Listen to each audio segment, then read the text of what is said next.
आर्य लोग जो थे वो आर्य लोग कहाँ से आए हुए थे। कल मैंने भौगोलिक स्थिति को जानने का क्या किया प्रयास किया।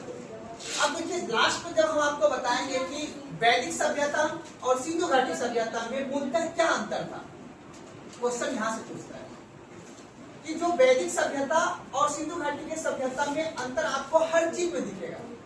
हर चीज का मतलब ये हो गया कि जो वैदिक सभ्यता है, वैदिक सभ्यता के अंतर्गत हम लोग दो कालखंड को पढ़ते हैं, ऋग्वैदिक काल और उत्तर वैदिक काल।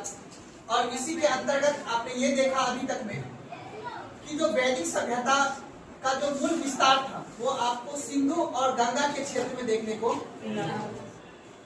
लेकिन सिंधु घाटी की सभ्यता का विस्तार आपको सिंधु नदी आज का वर्तमान और जो विलुप्त हो चुकी है सरस्वती नदी, उसके क्षेत्र में आपको देखने को मिलेगा किसका सभ्यता, सिंधु घाटी की सभ्यता। वैदिक सभ्यता मूल रूप से वो आपको मैदानी भाग में दिखेगा, अर्थात मैदानी और पर्वतीय क्षेत्र में आपको दिखेगा। कौन सभ्यता, वैदिक सभ्यता।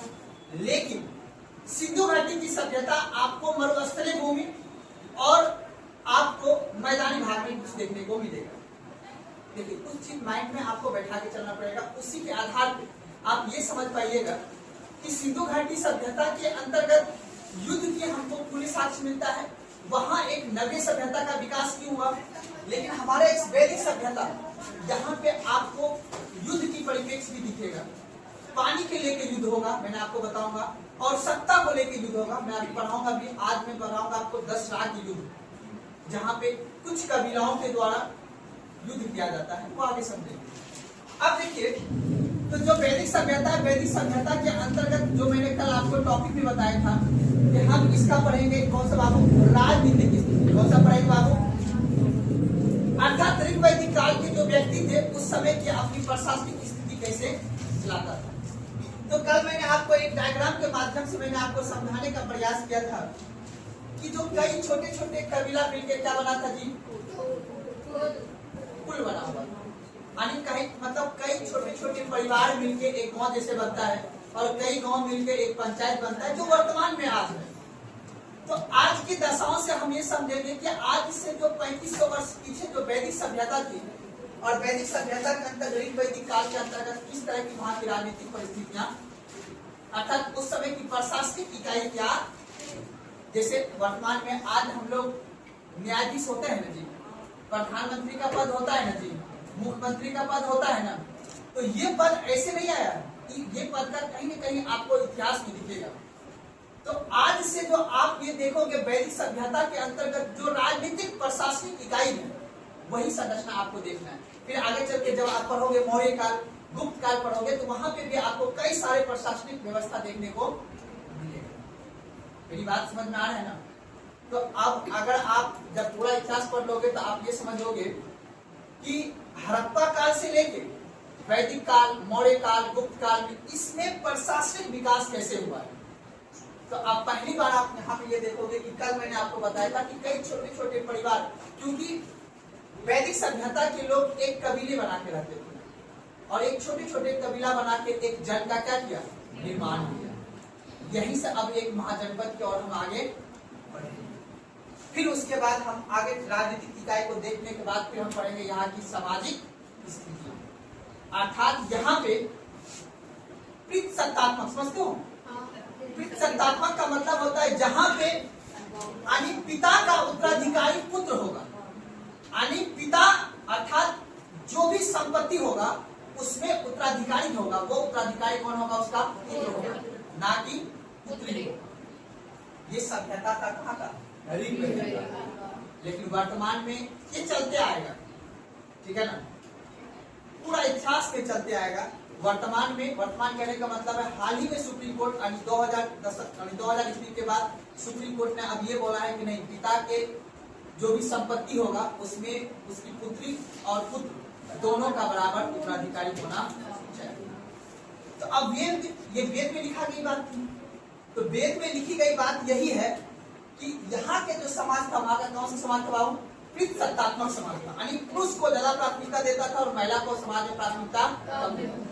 हालांकि ऋग्वैदिक काल के अंतर्गत महिला को पढ़ने की आजादी थी, महिला पढ़ सकती थी, कोई दिक्कत नहीं था, युद्ध में भी महिला भाग ले सकती थी, लेकिन बड़े पद पे उच्च पद पे पुरोहित पद का मतलब होता है जैसे आज का जो सेनापति वगैरह होते हैं ना, राजा के सबसे नीचे होता था पुरोहित पद।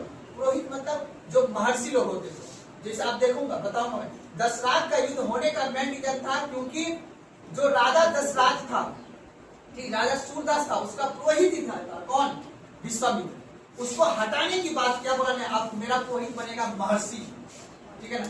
तब जाके विश्वामित्र ने 10 राजाओं का संघ बनाया और उसके बाद राजा सूरदास के साथ युद्ध करता है। आज भी वो चीज है।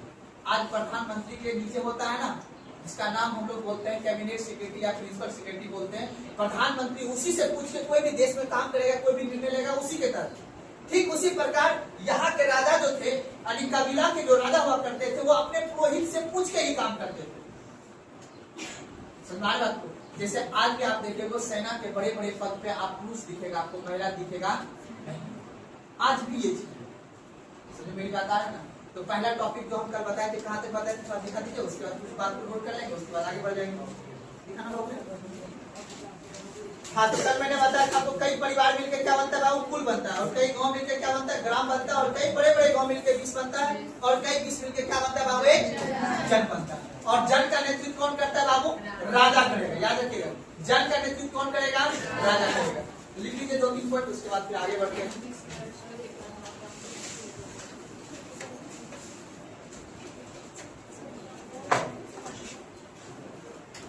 लिखिएगा,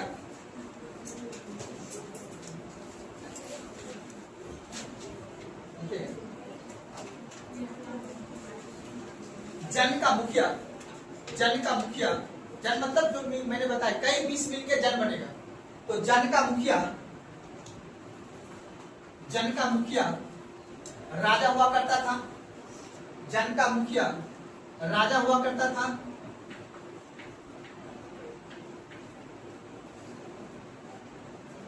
तथा ऋग्वेद में जन का उल्लेख, तथा ऋग्वेद में जन का उल्लेख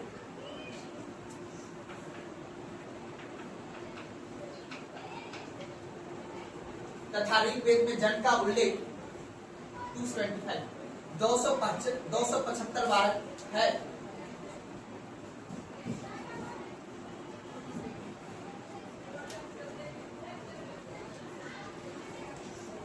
अब जो मैं पॉइंट बता रहा हूं, एग्जाम में पूछता है, किंतु जनपद का उल्लेख एक बार भी नहीं है। ठीक है, ऋग्वेद में जन का उल्लेख 275 बार किया गया है, जबकि जनपद का उल्लेख एक बार भी नहीं है। अंडरलाइन कर दीजिएगा, जनपद का उल्लेख एक बार भी नहीं है।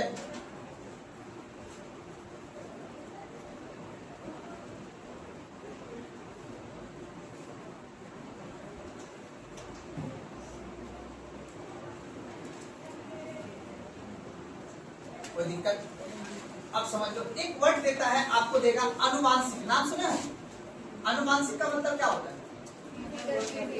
बोलो? पीढ़ी दर पीढ़ी। अब बायोलॉजी का वो जन का मुखिया कौन होता था बाबू, राजा होता है। तो याद रखना है, कभी कभी आपको पूछेगा कि वैदिक सभ्यता के अंतर्गत जो राजा का पद था वो अनुवांशिक था या जनतांत्रिक था। तो आपको क्या बोलना है, अनुवांशिक। उसी को बोलते हम लोग पीढ़ी दर पीढ़ी। मेरी बात आ रहा है ना। तो राजा का पद जो था ना यहाँ पे, जो राजा कौन बनता था, राजा का बेटा ही क्या बनता था, राजा बनता था। उसी को बोलते हैं राजा का पद अनुवांशिक पद था। कौन सा पद था, अनुवांशिक। एग्जाम में पूछेगा ये सवाल, ठीक है ना। आप बताओ, इससे पहले जो आपने पढ़ा एक सभ्यता जिसका नाम था कौन सा, सिंधु घाटी की सभ्यता। सिंधु घाटी के सभ्यता में आपने देखा था कहीं पे राजतांत्रिक शासन था, कहीं पे केंद्रीकृत था, है ना, कहीं पे धर्म के द्वारा बनाए गए जो समर्थ था उसी का आधार पे काम चलता था। लेकिन यहाँ पे आप देख लो, ध्यान सुनना, वैदिक सभ्यता के अंतर्गत जो ऋग वैदिक काल है, क्योंकि ये काल बाबू वेद के हिसाब से चलता था, इसीलिए यहाँ पे लिखा है कि जो कई गांव मिलके कुल बनेगा, कई कुल मिलके 20 बनेगा, और कई 20 मिलके आपका जो जन बनेगा, और जन का मुखिया कौन होगा, राजा हुआ करता था। अब यही राजा, अब यही से देखो राजा बना, अब यही राजा करेगा युद्ध। क्या करेगा, किस बात के लिए युद्ध करेगा बाबू, इसी बात के लिए कि मेरा साम्राज्य का क्या हो, विस्तार। अब यहीं पे देखना कि जो छोटे छोटे जो कबीला थे, अब ये कबीला एक बड़े बड़े जन में क्या होगा, परिवर्तन होगा। अब बता, इस राजा के अंतर्गत कई सारे कबीला हो गया, मतलब कई सारे गांव हो गया। अब ये राजा को गर्वान्वित महसूस होगा कि अब हम इतने क्षेत्र का क्या है, मालिक है। अब यहीं से अब देखना, सिंधु घाटी सभ्यता में आप एक युद्ध नहीं पड़ेंगे क्योंकि वहां पे राजा का कोई नाम नहीं था। जैसे ही राजा बना तैसे ही इच्छा क्या होगा, बढ़ने लगेगा। इसको गर्व होगा कि हम इतने कबीला के क्या है, राजा हैं। और इसी के वजह से इसके जो नीचे का जो पुरोहित होगा, याद रखना अभी वर्तमान में इसका जो पुरोहित होगा, इसी पुरोहित के अनुसार ये राजा कहाँ पे जाएगा, राजा कितना दान देगा, राजा का क्षेत्र कितना होगा, राजा कितना टैक्स लेगा, ये सभी परंपरा इसी से स्टार्ट। सुनाई बात को, तो याद रखना है प्रशासनिक की इकाई यहाँ से प्रारंभ होता है, जिसका नाम है वैदिक सभ्यता। बता रहे ना। तो अब जो है आप लोग को लिख लीजिए अगला पॉइंट, इसके बाद आगे बढ़ते हैं। लिखेगा ऋग वैदिक काल, ऋग वैदिक काल में राजा का पद, ऋग वैदिक काल में राजा का पद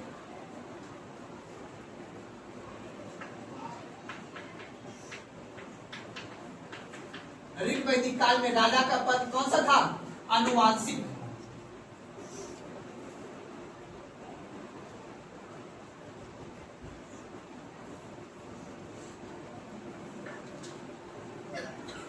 देखिए ना, ऋग वैदिक काल में राजा का पद अनुवांशिक था। लिखिएगा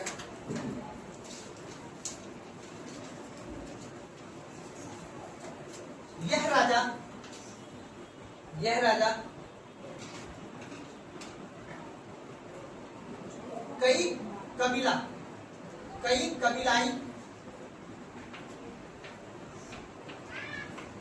कबीलाई यह राजा कई कबीलाई का मुखिया होता था।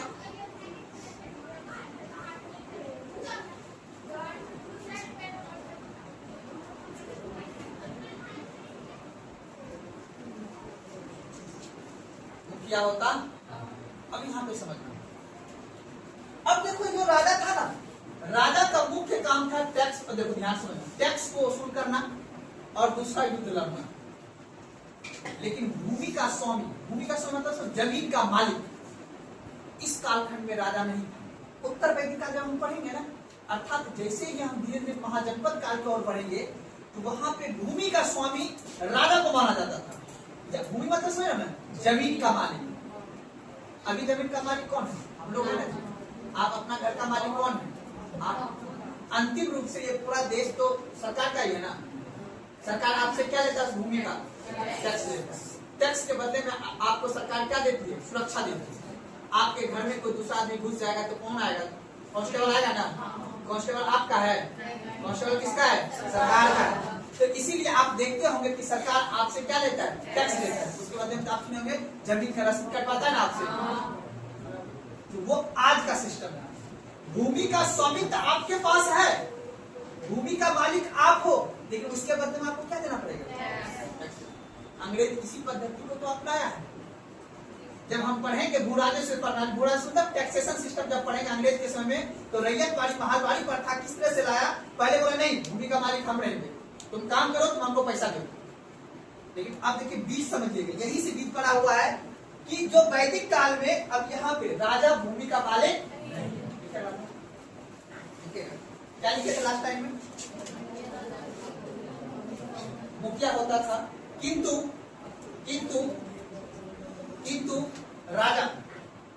राजा भूमि का स्वामी नहीं होता था। किंतु राजा भूमि का स्वामी नहीं होता था।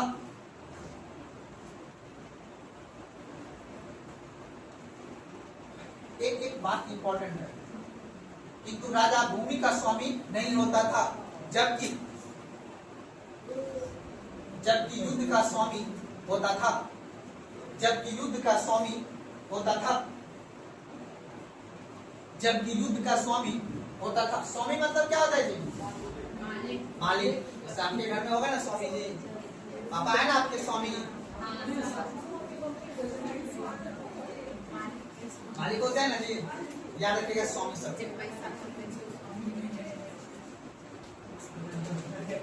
कोई दिक्कत? अब देखो यहाँ ध्यान से। अब अगला पॉइंट, इस राजा का लिखिएगा, इस राजा का अधिकार, इस राजा का अधिकार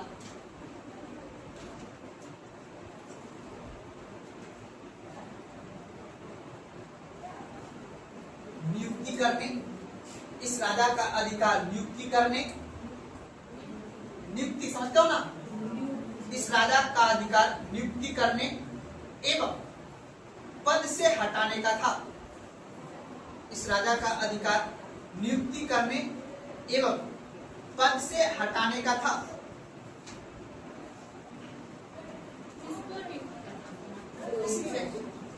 अब मान लो पुरोहित, अब मैं बताऊंगा, ध्यान से सुनना। अब जो भी यहाँ पे व्यवस्था बनेगा, व्यवस्था मतलब देखो याद रखना, चार व्यवस्था बनेगी, यानी यहाँ की जो जाति व्यवस्था थी ना, ठीक है ना, उसी जाति व्यवस्था में पुरोहित पद, न्यायपालिका का पद, इन सभी पे नियुक्ति करने का अधिकार किसको था? राजा का था। अब इन सभी से पद से हटाने का अधिकार किसको था? वो आज भी है। प्रधानमंत्री को, राष्ट्रपति को नियुक्त करने का अधिकार है ना, जैसे राष्ट्रपति कई सारे संवैधानिक पद पर बैठे व्यक्ति का नियुक्ति करता है ना जी, ठीक उसी प्रकार समझ लो कि उस समय के वैदिक सभ्यता का राष्ट्रपति कौन था? ये राजा था। अब यहीं से देखना स्टार्ट प्रारंभ हो जाएगा, सब राजा अपने अपने हिसाब से काम करें। अगला पॉइंट लिखो, अगला पॉइंट लिखिएगा, सॉरी पॉइंट नहीं टॉपिक लिखिएगा, वैदिक ऋग वैदिक काल के प्रशासनिक इकाई, ऋग वैदिक काल के प्रशासनिक इकाई, ऋग वैदिक काल के प्रशासनिक इकाई,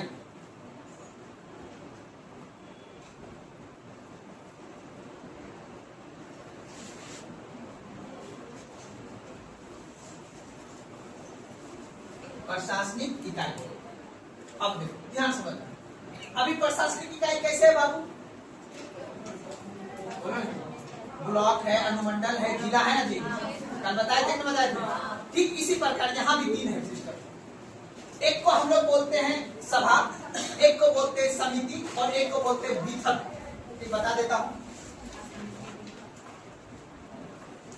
विधक जो सबसे छोटी इकाई था, उसके बाद था समिति और उसके बाद क्या था बाबू? सभा।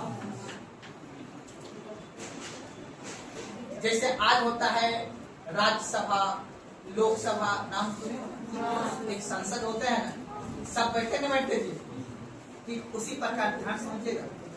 वैदिक सभ्यता था, ऋग वैदिक काल के जो प्रशासनिक सबसे छोटी इकाई था विधक, उसके बाद था समिति, उसके बाद कौन था?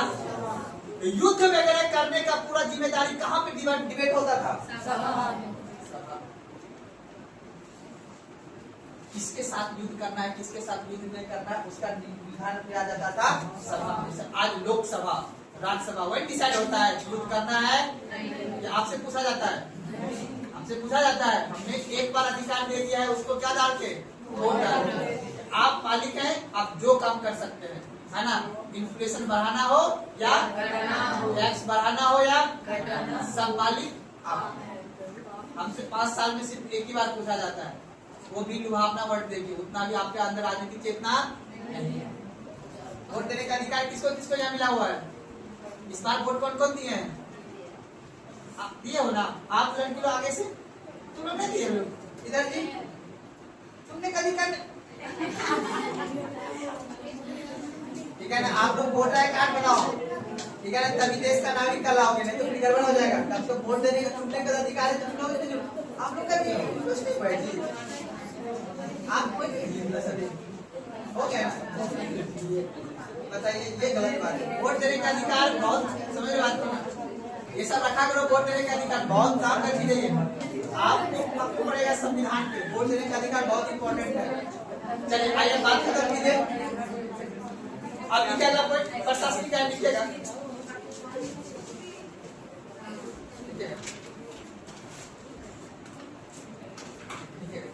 इसके अंतर ऋग वैदिक काल में प्रशासनिक इकाई, ऋग वैदिक काल में प्रशासनिक इकाई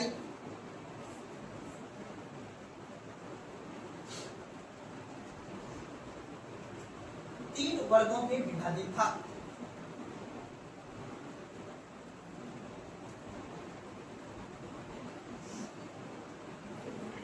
तीन वर्गों में विभाजित था। पहला लिखिएगा सभा, पहला लिखिएगा सभा। अब बताओ, ये जरूर ध्यान से, छोटे छोटे कबीला जो हुआ करते थे वो कौन कराते थे? लीडर। उसके बाद कौन होते थे? समिति। उसके बाद कौन होते थे? सभा।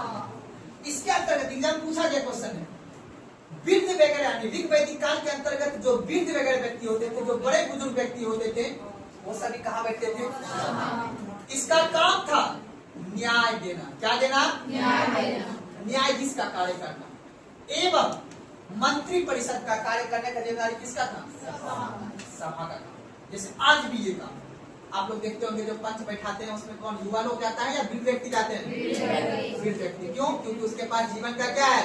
अनुभव। उस अनुभव के आधार पे वो निर्णय लेगा कि किसके पक्ष में न्याय देना और किसके पक्ष में न्याय नहीं देना। इस तरह की विचार हमारे पास कैसे आया? इतिहास से पढ़ते कि आज से 3500 वर्ष पूर्व जो उस समय के वैदिक सभ्यता के लोग थे, उनका भी मानना था कि नहीं, ये जो सभा बनेगी, इस सभा में सिर्फ वृद्ध व्यक्ति ही आए। लिखिएगा इसके अंतर्गत, हाँ सभा, इसके अंतर्गत वृद्ध व्यक्ति, इसके अंतर्गत वृद्ध व्यक्ति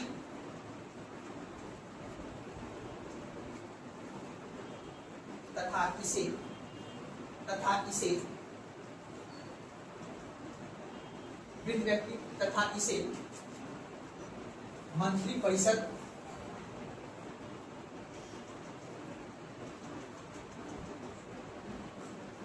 कहा जाता था, जो जो जो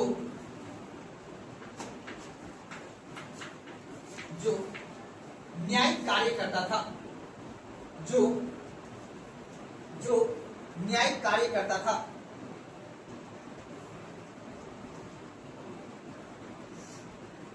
समिति,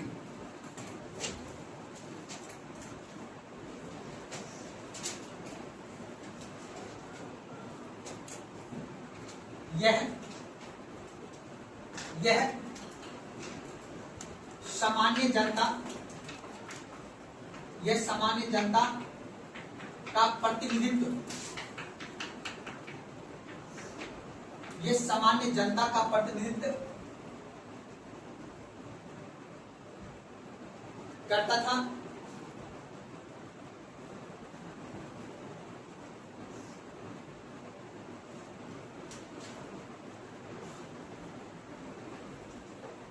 तथा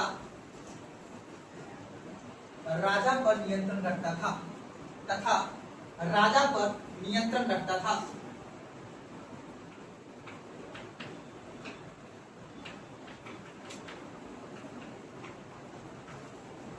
राजा पर नियंत्रण रखता था। अगला पॉइंट, नेट 11 वाला क्वेश्चन, समिति के सभापति को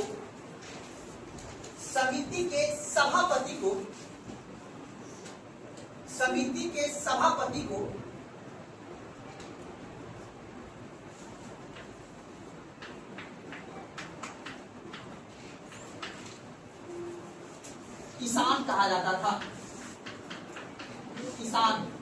किसान कहा जाता था। अंडरलाइन कीजिए, समिति के सभापति को ईशान कहा जाता था।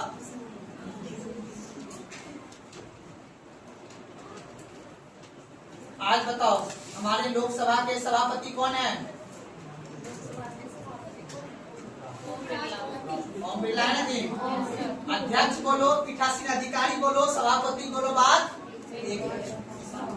आप बताओ लोकसभा के अध्यक्ष, जो ध्यान समझिएगा, अब लोकसभा के अध्यक्ष के अंतर्गत कौन होते हैं? किसका नियंत्रण होता है? राजा का। पता है ना। अभी बताओ जितने भी मंत्री परिषद होंगे वो सभी का प्रतिनिधित्व कौन करता है? राजा करता है। और राजा किससे पूछ के काम करेगा? मंत्री परिषद से। आज भी है या नहीं सिस्टम? देखना, इतिहास में देखना, एक पहलू का आप सिर्फ सोचो, अगर राजनीतिक देखोगे हड़प्पा काल से लेकर आप आजादी तक आ जाओ, कैसे राजनीति का विकास हुआ, तब जाके संविधान में बाबू इसी तरह का प्रभाव को डाला गया। इतना आसान नहीं है। अब देश में कई सारे क्रांति भी हुए, कई सारे बदलाव भी हुए। आप देखते होंगे कि हमारे संविधान के अंतर्गत जो समाजवाद, पंथ निरपेक्ष वगैरह है, समानता वगैरह है, ये हमें फ्रांस की क्रांति से प्रेरणा मिली है। मिली कि मिली है? अगर आप पढ़े होंगे तो पढ़े होंगे। तो याद रखिएगा, आप देखिए इतिहास में नींव किस तरह से रखा गया है कि सभा का काम क्या होगा, समिति का काम क्या होगा। अगर आप देखिएगा विदत, विदत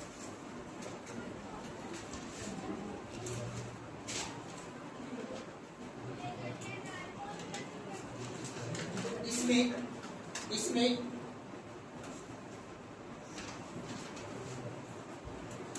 कबीलाई लोग, इसमें कबीलाई लोग, इसमें कबीलाई लोग आते थे, इसमें कबीलाई लोग आते थे।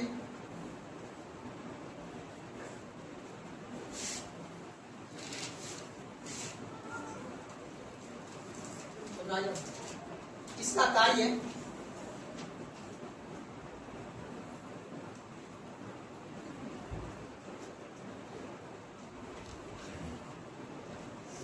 धर्म संबंधी होता था,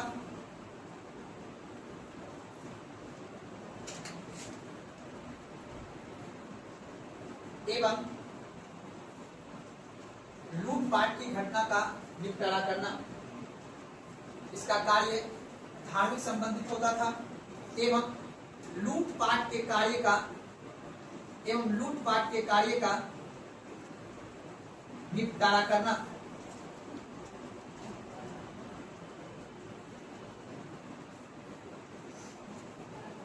अब लगा दो, जहां पूछा गया सवाल है यूजीसी ने पूछा गया है कि ऋग वैदिक काल में सभा और विदत में महिला भाग लेती थी। हाँ, सभा और किसमें? समिति महिला भाग। ऋग वैदिक काल के जो प्रशासनिक इकाई थी उसमें समिति में महिला सदस्य भाग नहीं लेती थी, सभा में और विदत में। ऋग वैदिक काल में महिला, ऋग वैदिक काल में महिला सभा एवं विदत, ऋग वैदिक काल में महिला सभा एवं सभा, ऋग वैदिक काल में महिला सभा एवं विदत भाग लेती थी।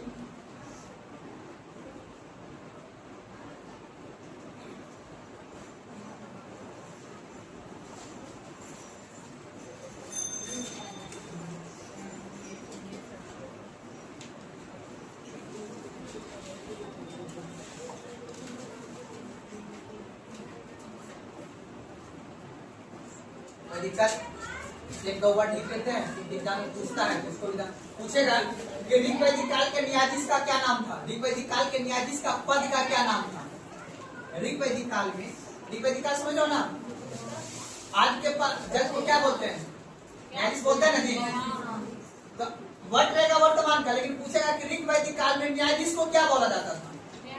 ठीक है, न्यायाधीश को क्या बोला जाता था, इस तरह का क्वेश्चन पूछा जाता है। देखो क्वेश्चन बता रहे हैं, क्वेश्चन तुम लोग देखते हो ना कि किस टाइप से। देखो यहाँ पे क्वेश्चन फैक्चुअल पूछता है कि हाँ उस समय की सभ्यता का क्या, जैसे कि देखो आपसे पूछेगा कि बताओ महिला किसमें भाग लेता था, ऋग वैदिक काल के महिला किसमें भाग लेता था। ठीक है ना, तो अगला लिखेगा,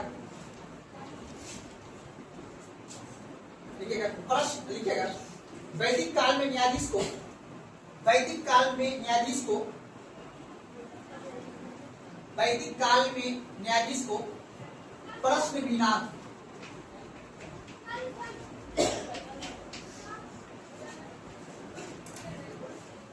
वैदिक काल में न्यायाधीश को प्रश्न बिना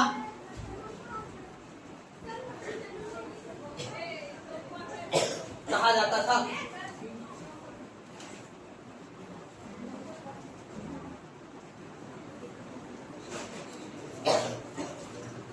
अब देखो वर्ड हिंदी तुम्हें, लेकिन तब एक समझ लो। याद रखना, गाय को चोरी करने वाले को गुप्तचर बोला जाता था। क्या बोला जाता था? क्योंकि उसका मुख्य व्यवसाय क्या था वैदिक काल वाले का? गाय पालन, पशुपालन था ना, तो चोरी भी उसी का होगा ना। तो गाय का जो चोरी करता था उसको बोलते थे गुप्तचर। क्या बोलते थे? यही गुप्तचर आगे चल के देखना मौर्य काल में अशोक का गुप्तचर बनेगा, यानी खुफिया सूचना देने वाला। आज थाना का गुप्तचर कौन है? जो अपने गाँव में रहता है ना, तो क्या बोलते हैं? चौकीदार। तो क्या कौन है ये? थाना का। याद रखना, वो पद अभी भी आजादी के इतना दिन बाद में अभी वंशानुगत पद है, अनुवांशिक पद है, यानी पासवान जाति के व्यक्ति ही जो है वो बनेगा। आप क्या बोले? आप ऐसा हुआ है ना, मैं क्या बता रहा हूँ, ध्यान सुनो।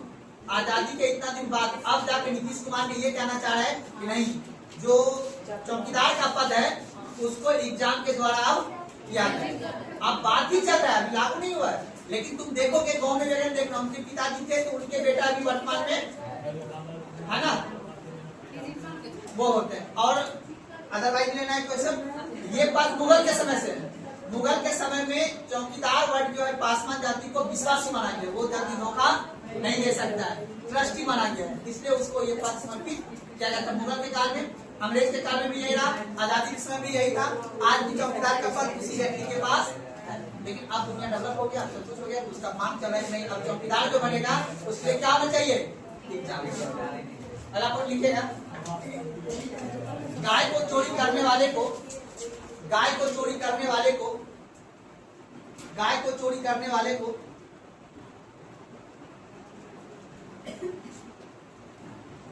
गाय को चोरी करने वाले को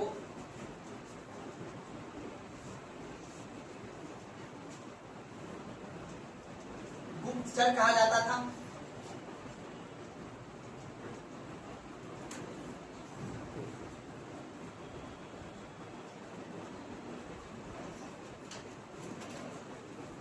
इसे रोकने के लिए राजा ने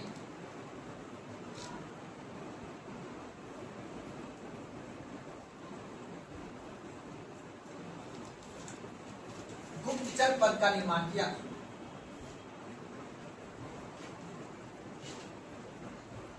गुप्तचर पद का निर्माण किया। अब देखो, ये हो गया। अलग टॉपिक लिखो, प्रशासनिक, सामाजिक। अब देखो राजनीतिक स्थिति समझ लिया, इसमें क्या था। अब एक बार अगर कैलकुलेशन करेंगे, अगर हम आपको बोलेंगे बाबू ऋग वैदिक काल के राजनीतिक स्थिति क्या था, तो आप क्या बोलोगे कि वहां पे जो राजनीतिक इकाई था वहां पे कितने वर्ग में बांटा था बाबू? 4 वर्ग। राजनीतिक इकाई, वो राजनीतिक इकाई अलग होता है और प्रशासनिक इकाई अलग होता है। जैसे अभी लोकसभा, राज्यसभा है ना, विधानसभा, विधान परिषद है ना, तो अपने यहाँ का राजनीतिक इकाई 2 शासन व्यवस्था है, केंद्र सरकार में और राज्य सरकार में। लेकिन अपने यहाँ प्रशासनिक, प्रशासन कैसे चलता है? ब्लॉक, अनुमंडल, जिला, ये सब कौन है? प्रशासनिक इकाई। प्रशासनिक इकाई जल्दी नहीं बदलती है, राजनीतिक इकाई में बदलाव होते रहते हैं। जैसे आज के प्रधानमंत्री जो है वो आगे प्रधानमंत्री नहीं रहे, उसका बदलाव हो जाएगा, लेकिन डीएम, एसपी सब आते रहेगा ना जी, है नहीं? तो प्रशासनिक इकाई अलग होते हैं और राजनीतिक इकाई अलग होते हैं। तो आपसे राजनीतिक इकाई मैंने बताया और उसके बाद क्या बताया मैंने? प्रशासनिक इकाई बताया। अब ये थी राजनीतिक स्थिति। अब पढ़ेंगे हम लोग कौन सा? सामाजिक। वहां की समाज कैसा था, वहां पे जाति कैसा था, वहां पे वर्ग व्यवस्था कैसा था, किसके काल में? ऋग वैदिक। लेकिन उससे पहले अपन को एक जानना है युद्ध। क्या जानना है? युद्ध हुआ होगा, क्योंकि आ गया यहाँ पे राजनीति। राजनीति किसका मतलब होता है? इच्छा शक्ति। कौन राजा बनना कौन नहीं चाहता था? आज भी देश में नहीं हो रहा है। आज इतने सारे जो आप न्यूज देखते हो कि नीतीश कुमार यहाँ चला गया, तेजस्वी भैया ये कर दिए, राहुल गांधी ये कर दिए, किस बात के लिए लड़ रहे हैं? क्या चाहिए? प्रधानमंत्री के बेटा को, मुख्यमंत्री के बेटा को क्या चाहिए? तेजस्वी भैया को क्या चाहिए? इतना सारा बॉल उसके पास है, क्या जोड़ी है उसको इतना मेहनत करने का? इच्छा शक्ति। क्या है? एक दिन हम भी बैठेंगे किसके पद पे? वो नहीं भी कमाएगा ना, पूरा उम्र चाहे तो वो एसी में बैठ के जीवन काट सकता है, लेकिन तब पर मेहनत क्यों कर रहे हो? क्योंकि उसको कुर्सी चाहिए। किस चीज का? मुख्यमंत्री का। और मुख्यमंत्री का कुर्सी लेने के लिए उसे लोकतांत्रिक प्रक्रिया से गुजरना पड़ेगा, और लोकतांत्रिक प्रक्रिया में उसे व्यक्ति लाइक करे, पसंद करे, इसीलिए वो क्या करते हैं, एक स्पीच देते हैं। हम लोग को लुभावना वाले शब्द बोलते हैं कि देखो भैया, हम तुम्हें गरीबी दूर कर देंगे, हम तुम्हारे लिए शिक्षा अच्छा कर देंगे, हम तुम्हारे लिए बेहतर समाज में काम करेंगे। हमारी बात को नहीं, तो सिस्टम ऐसे चलता है। कैमरा पे आप मेरी बात को सुना रहे ना, तो आप लोग का काम है पढ़ना। अब पढ़ के विदित की हुई बात को सोचना और समझना। हमारी बात को नहीं, पढ़ाई इसलिए किया जाता है। अगला पॉइंट लिखिए आप लोग, 10 राग के युद्ध। युद्ध होगा किसके लिए, सत्ता के लिए। किसके लिए युद्ध होगा बाबू, सत्ता के लिए युद्ध होगा।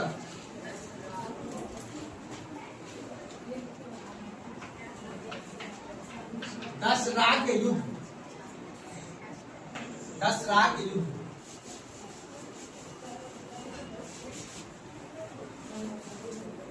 इतिहास क्या बोले बाबू, सब बताते हैं तो तुम क्या है।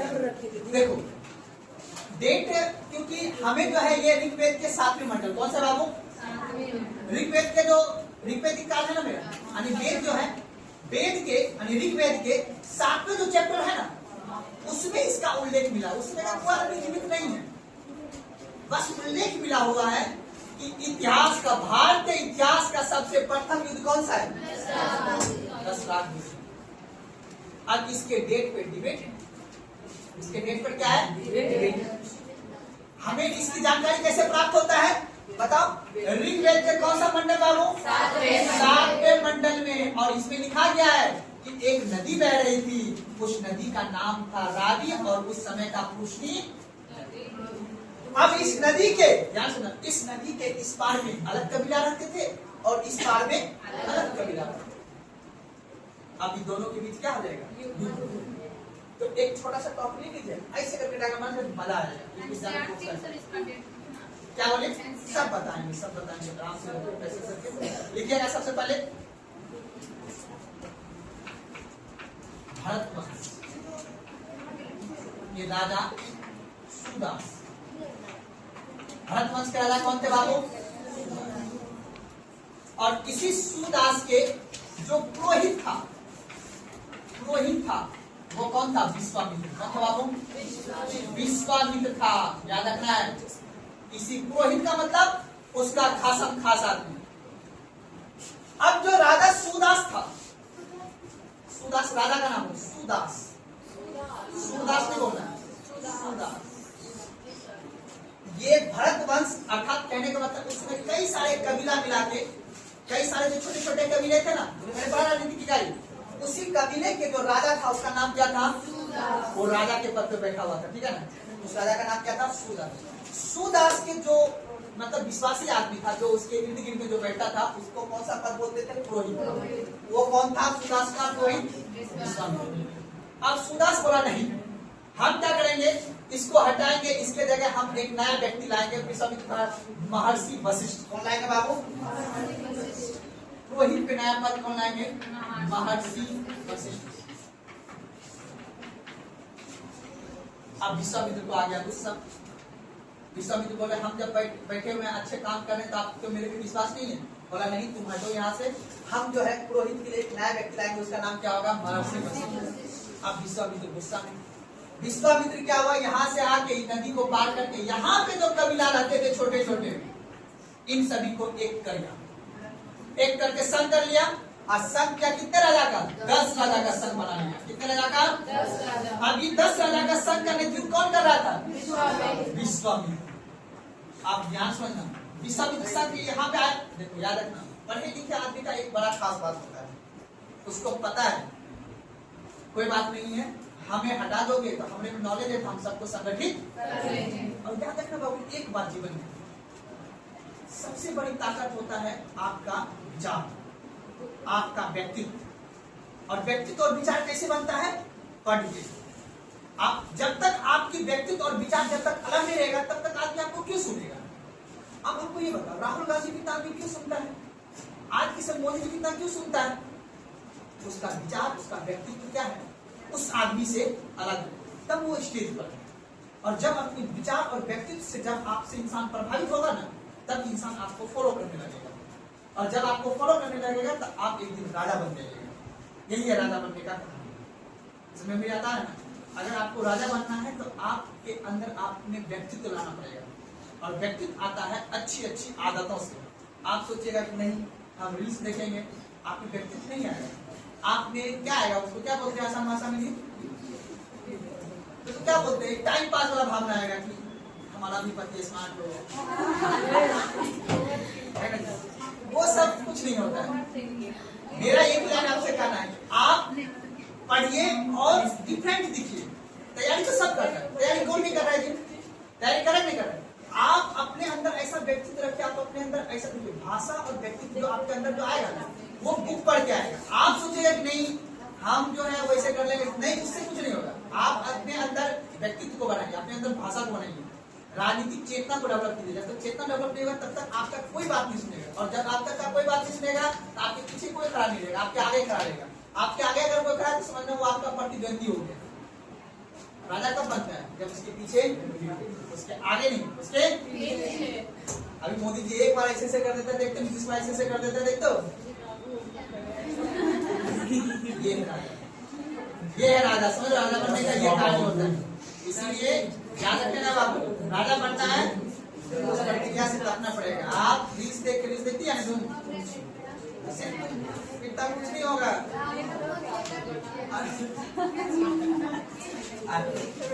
आप समझते हैं दस्तावेज।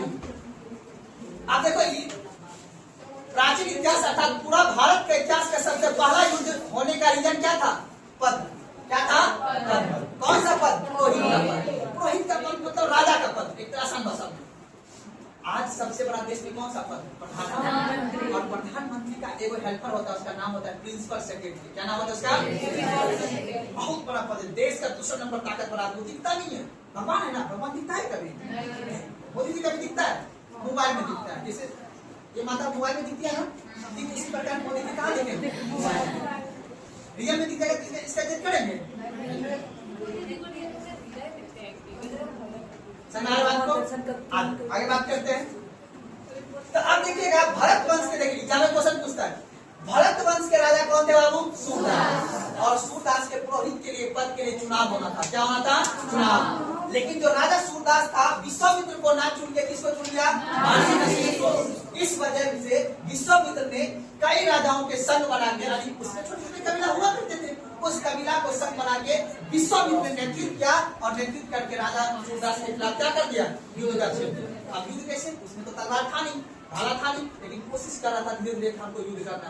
तो ये विश्वामित्र ने क्या किया? ये गया यहाँ पे, इस पानी को क्या कर दिया? रोक दिया। पानी को क्या किया? रोक दिया।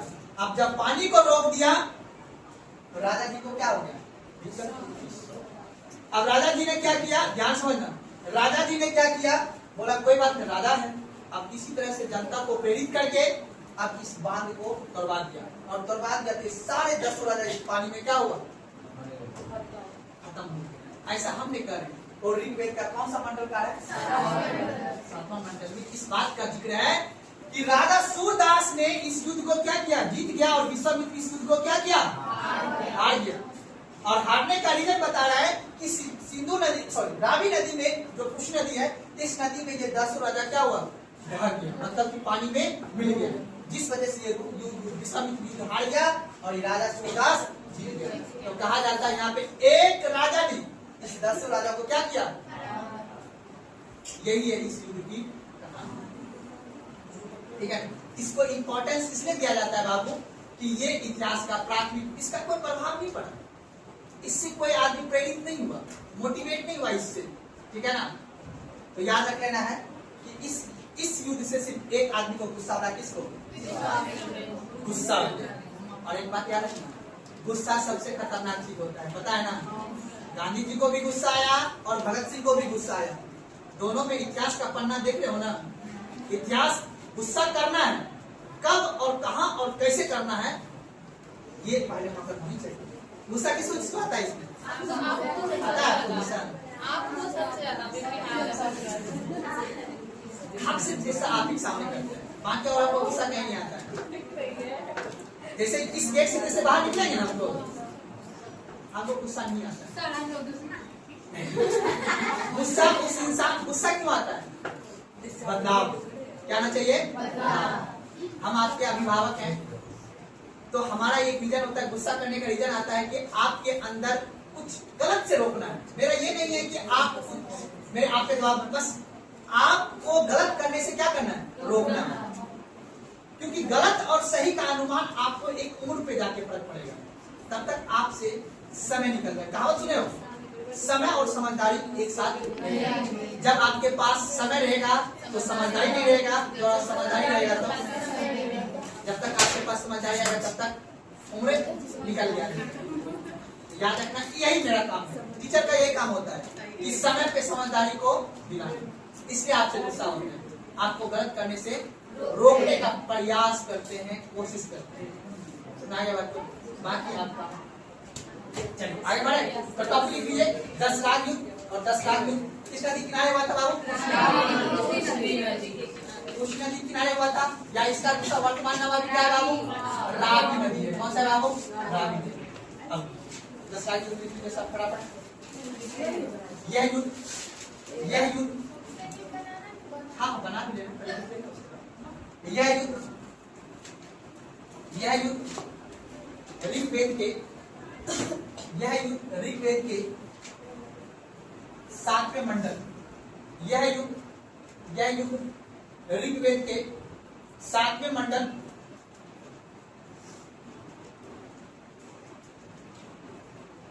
में जिक्र किया गया है।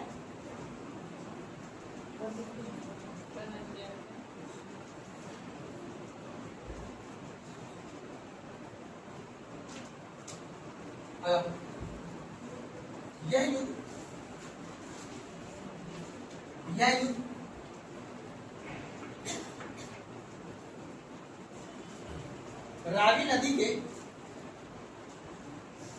युद्ध रावी नदी के ब्रैकेट में कुछ भी लिखिएगा,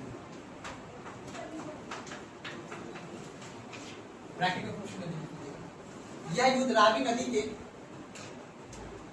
किनारे, यह युद्ध रावी नदी के किनारे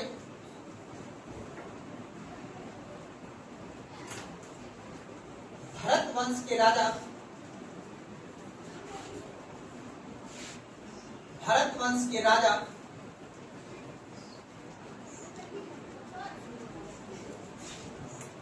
ब्रैकेट लिखिएगा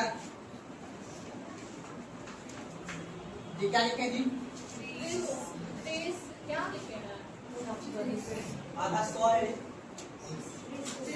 आधा पो है। आधा पो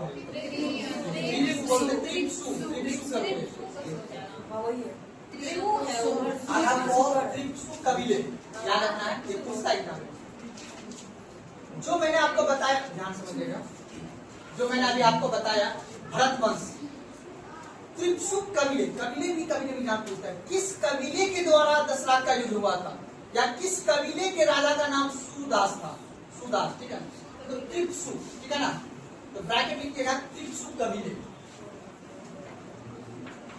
देखो एग्जाम में क्वेश्चन किसी भी तरह से पूछ देगा,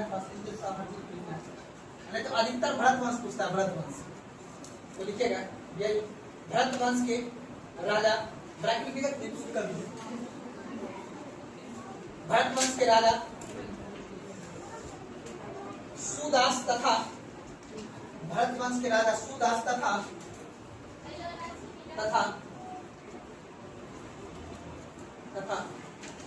10 राजाओं के समूह के बीच तथा 10 राजाओं के समूह के बीच तथा 10 राजाओं समूह के बीच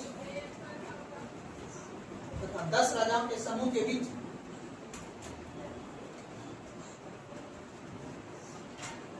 इसका नेतृत्व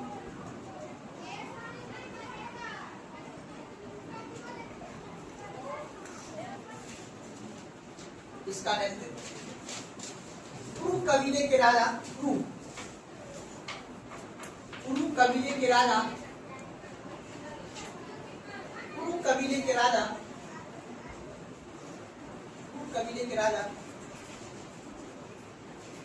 इसका नेतृत्व कुरु कबीले के राजा के द्वारा किया जाता था। इसका नदी क्रू कबीले के राजा के द्वारा किया जाता था।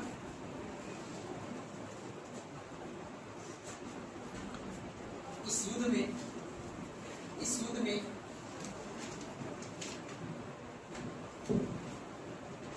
राजा सुदास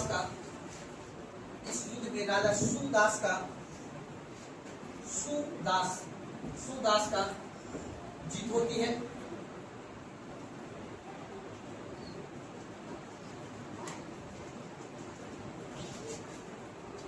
और पुरु कबीले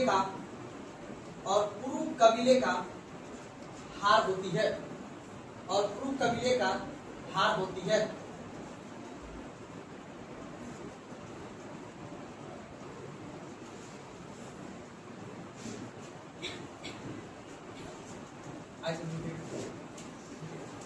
सुदास ने राजा का नाम है सुदास। किस वंश राजा था? सुदास ने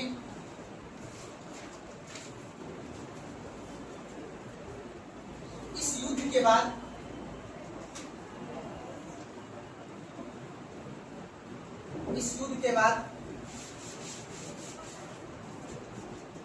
भेद नानक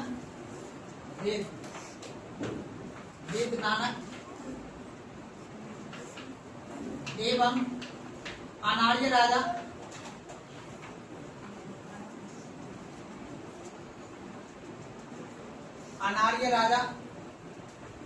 अनार्य राजा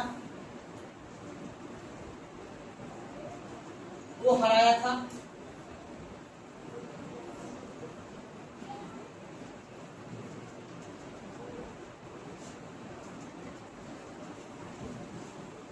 कुछ समय के बाद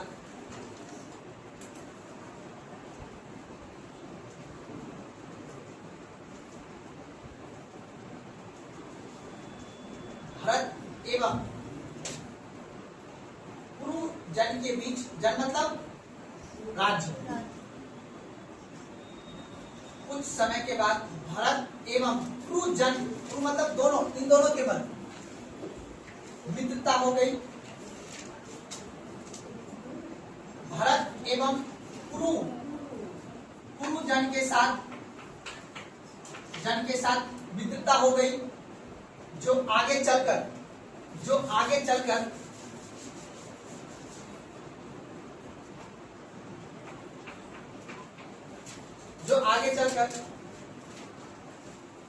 कुरु नाम से जाना गया। जो आगे चलकर कुरु, अब इसी से बनेगा कुरुक्षेत्र, याद है ना? कुरुक्षेत्र जो माधव, हाँ तो लिखेगा, जो आगे चलकर कुरु जन बन गया।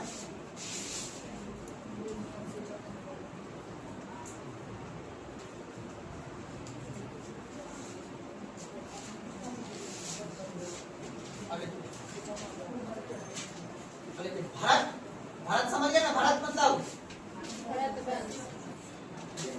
भरत जन के लोग, में पूछता है, भरत जन के लोग, जन बोल रहे हैं तो समझ लेना। भरत जन के लोग सरस्वती एवं यमुना नदी के मध्य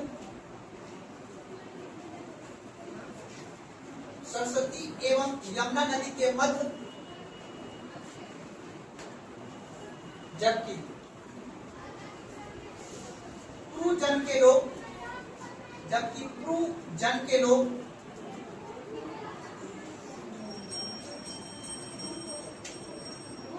सरस्वती नदी के दोनों तरफ बसे थे। जबकि कुरु जन के लोग सरस्वती नदी के दोनों तरफ बसे थे।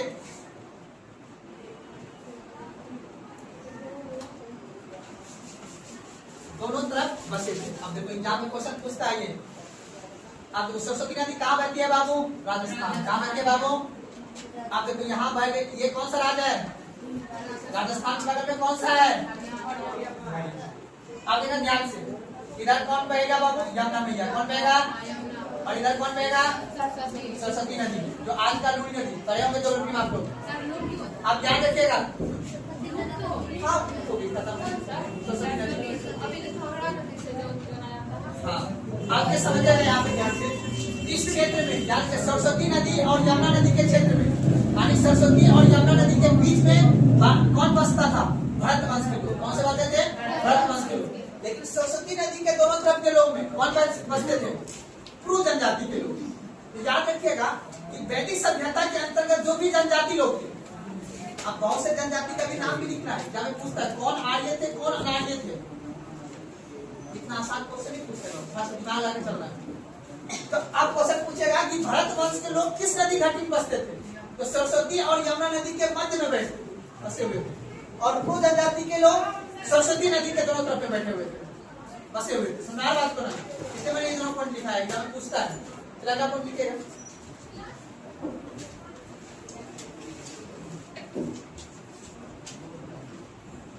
लिखिएगा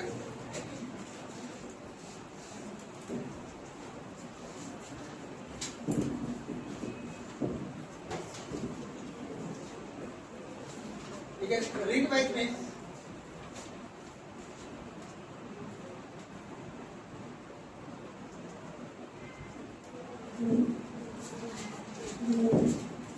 कई सारे अनार्य जनजाति रहते थे। अनार्य जनजाति रहते थे।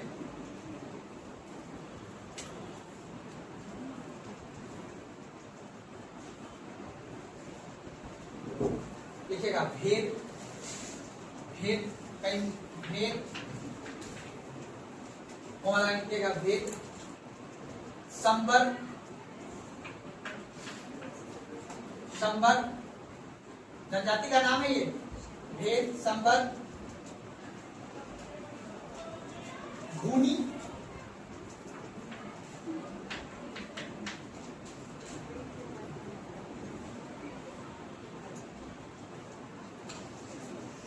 चुमड़ी,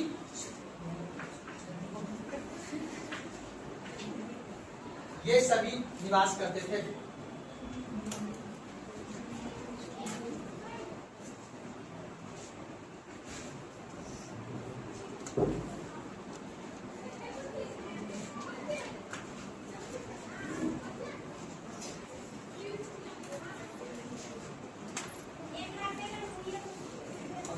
यहाँ बाबू थोड़ा सा याद करना क्वेश्चन तो दिखेगा। ऋग्वैदिक काल के प्रमुख पद, ऋग्वैदिक काल के प्रमुख पद,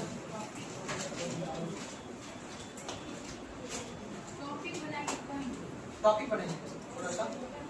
पद का नाम ही कुछ क्वेश्चन पूछता है। परिवार के मुखिया को क्या कहा जाता था? कुलपति। ऋग्वैदिक काल के प्रमुख पद,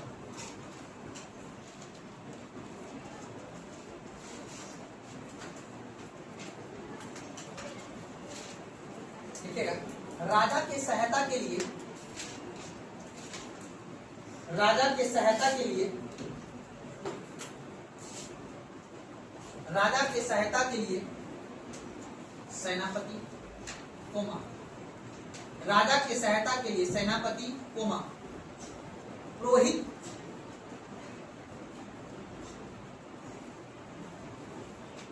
तथा ग्रामी, तथा ग्रामी,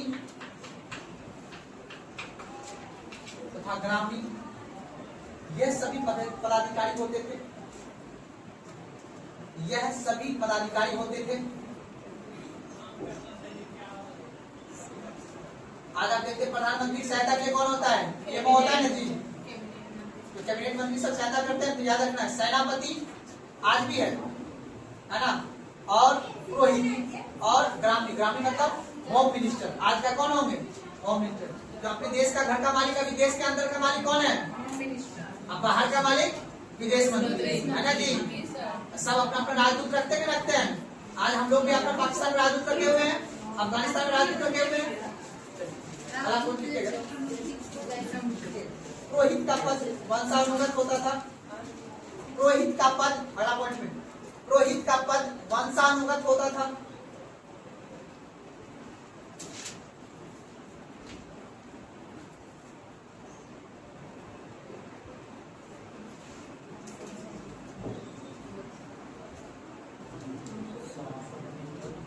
ठीक है, अलग पढ़ लिखे अस्पस, उसी के नीचे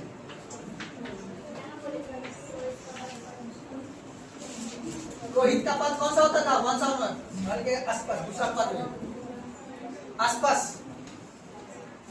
आप बताओ, ये बहुत अच्छा पद है, आज भी है पहले भी था, बस इसका नाम आज बदल के क्या हो गया बाबू? अस्पस का पद बदल के आज का नाम क्या हो गया? नाम तो बता। हाँ, पहले से अस्पस का मतलब हुआ, इसका काम था जो कबीलाएं के लोग होते थे ना, राजा के विरोध में कौन है, जनता का देख गुप्तचर, जनता के बीच में गुप्तचर के रूप में रहता था। इसका काम था कि राजा का विरोधी कौन है, और गुप्तचर के रूप में ये काम करता, यानी जनता के गतिविधियों को नोटिस करना, गुप्तचर के रूप में काम करता था। जो आज भी आपने नाम सुना है, आज किसका नाम सुने हो? आईबी का नाम सुने? आईबी का नाम नहीं सुना आप लोग? ये पद बहुत अच्छा पद है, परलिन का आईबी बनो, आईबी बहुत अच्छा पद होता है। देखो याद याद समझना, ये अपना देश का सीमा है ना, आप याद रखना। इस देश के सीमा के अंदर जो गुप्तचर के रूप में काम करेगा उसका नाम क्या होगा? IB, intelligence bureau. इसका काम है, जितना भी सीमा वाला राज्य है ना, उसमें एकदम चाय की दुकान बैठा रहेगा, इसका काम ही रहेगा कि देश का कोई ऐसा कोई व्यक्ति नहीं है जो देश को टुकड़ा करना चाह रहा है, देश की गतिविधियों में उसका काम है आईबी, इंटेलिजेंस ब्यूरो। अब भारत देश के बाहर वो ऐसा आदमी जो अपने देश के खिलाफ कोई गलत प्रपंच रचता है, उसका नाम है raw, research analysis bureau, raw. ये इसका काम है देश के बाहर, कहा अमेरिका में, अमेरिका में, पाकिस्तान में कोई संगठन जो भारत के खिलाफ कोई काम कर रहा हो, उसका देख रेख कौन करेगा? और देश के अंदर कौन रहेगा? आईबी। अब हर आदमी का, जैसे मान लो कि हर आदमी, तुम्हें पता नहीं रहेगा मैं इस तरह बहुत सारा आईबी घूम रहा होगा, लेकिन यहाँ पे कम घूमेगा क्योंकि ये बाउंड्री वाला इलाका नहीं है ना, जहाँ पे सीमा वाला इलाका रहेगा ना, वहाँ पे आईबी का ड्यूटी पड़ता है। जैसे राजस्थान में, पंजाब में, गुजरात में कोई गाँव में जाकर दुकान खोलेगा ताकि मान लो कोई आतंकवादी को ना घुसा सके, कोई दूसरे देश से ना घुसा सके, उसका रिएक्शन करने किसका काम है? आईबी। आपको ये पकड़ लेगा ना गलती से, इसको समझो कि सोचना हमको मार दीजिए तो बेटर है, बहुत मारता है। और इसी के नीचे होता है एनआईए, कौन होता है? ये हमारे देश का इन्वेस्टिगेशन एजेंसी है, इसका काम है जांच करना, इसका काम है, तुमने कहीं विदेश से पैसा तो नहीं लिया है मारने के लिए मोदी जी को, उगलो, नहीं उगलेगा तुमको बर्फ पे लेटा के फिर मारेंगे। बहुत खतरनाक है, तुमने देखना, ये बाबू किसी से पूछता है, इसके लिए कोई कोर्ट फुट नहीं होता है, तुम पे लग गया ना राजद्रोह का मुकदमा, राजद्रोह समझते हो ना, ऐसे कि तुम देश के यानी विदेशी आदमी से पैसा लेके और देश में भाईचारा की भावना तोड़ रहे हो। कल को तुम एसपी बनोगे ना, तो तुम पे जब खुंडस होगा, तुम दूसरे में कौन सा धारा? एनएसए, राजद्रोह का मुकदमा। उसके बाद कुछ नहीं, उम्र भर की सजा तुमको, फिर तुम्हारा हड्डी कहाँ मिलेगा? कोई गारंटी नहीं। यही काम करता है ये आईबी वाला। लेकिन वो उसके साथ, जैसे मान लो कहीं कोई मस्जिद है, आप कोई विदेश का आदमी, पाकिस्तान का आदमी है, यहाँ पे बैग बन के यहाँ पे कुछ गैरकानूनी गतिविधियां कर रहा है, मोटिवेट कर रहा है आदमी को, नहीं तुम जाओ सुसाइड नंबर बनो, सब उसके लिए क्या करेगा? पकड़ लेगा गलती से। हमने कई बार पकड़ाया हुआ, पटना जो है ना, पटना में, मुजफ्फरपुर में, इस सभी का गतिविधियां, कटिहार किशनगंज में इस तरह गतिविधियां चलता रहता है। उसी को पकड़ने के लिए किसका यूज करता है? आईबी। तुम लोग कभी भी ऐसी गतिविधियां नहीं करना, पकड़ा जाओगी। हाँ, तुम लोग बोले कि नहीं पाकिस्तान ने तुमको फंडिंग दिया, बोला कि जाओ ऐसा काम कर लो, आसपास लिखेगा, आसपास लिखेगा, आसपास नहीं लिखेगा। यह जनता की गतिविधियों को, यह जनता के गतिविधियों को, यह जनता के गतिविधियों को देखने वाले गुप्तचर होते थे।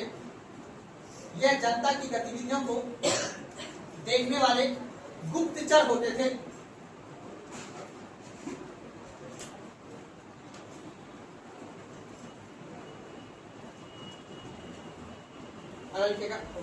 वज्रपति, वज्रपति ये भी बहुत अच्छा पद है, इसमें बहुत पैसा। देखो अगर चाहती हो तुम लोग की बोरा भर के पैसा कमाए, क्या भर के? देखिए पहले वज्रपति क्या लिखना है? आईपीएस में, हाँ वज्र नहीं से वज्रपति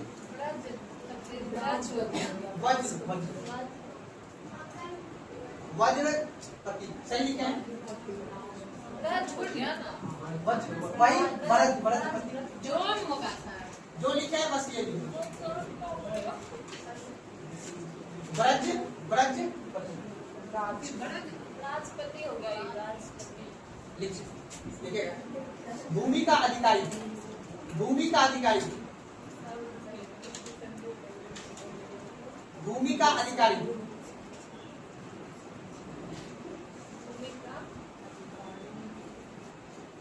गृहपति गृहपति लिखेगा परिवार का मुखिया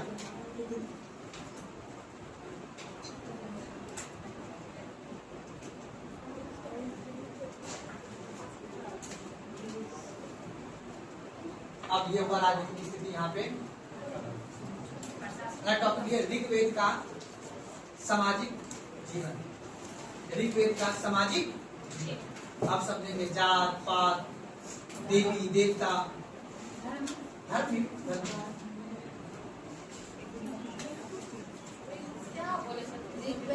ऋग्वेद का सामाजिक जीवन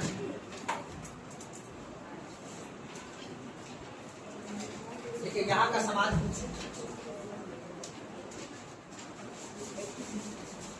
सामाजिक जीवन लिखिए ना ठीक है यहाँ का समाज यहाँ का समाज यहाँ का समाज प्रतिसत्तात्मक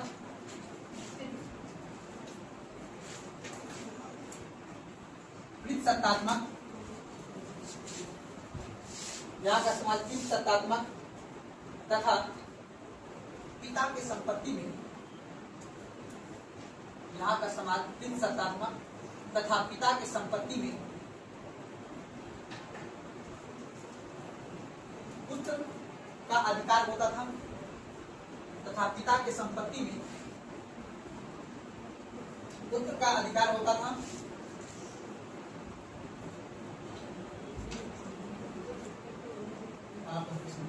ऋग्वेद में पिता का उल्लेख ऋग्वेद में पिता का उल्लेख 335 बार ऋग्वेद में पिता का उल्लेख 335 बार एवं माता का उल्लेख 234 बार किया गया है।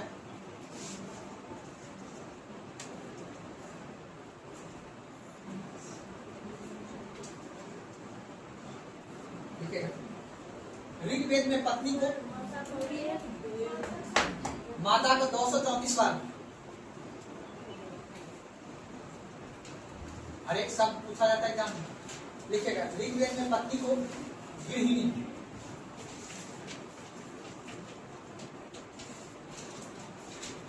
ऋग्वेद में पत्नी को गृहिणी कहा जाता था।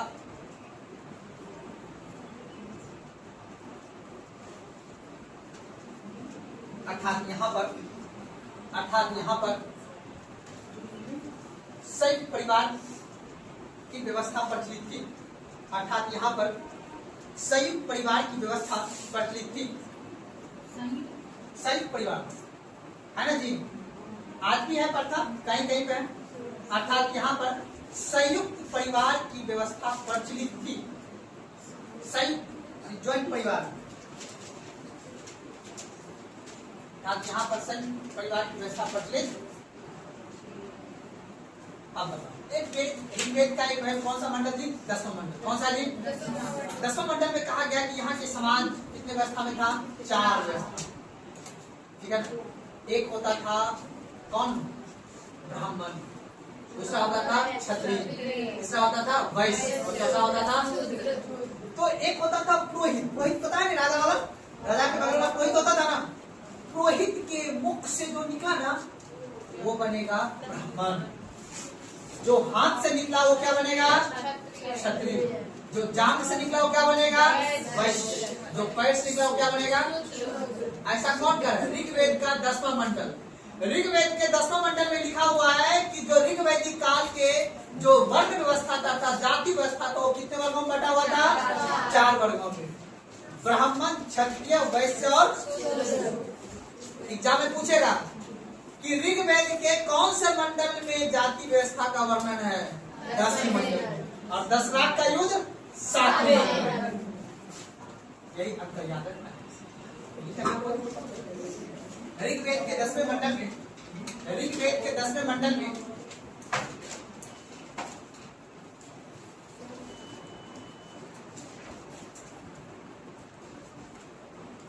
ऋग्वेद के 10वें मंडल में 4 वर्णों की व्यवस्था है। 4 वर्ण, वर्ण पर जाति।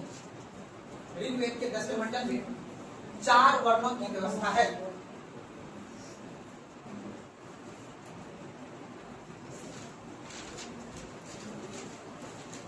इसकी उत्पत्ति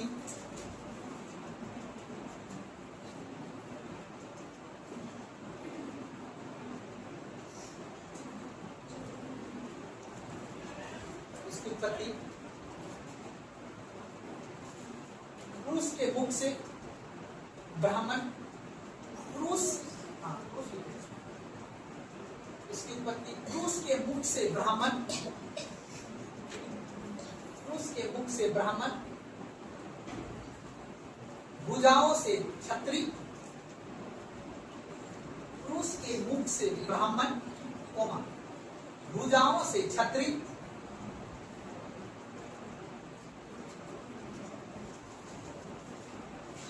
जांघों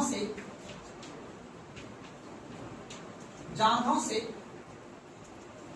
वैश्य और पैरों से क्षुद्र, पैरों से क्षुद्र,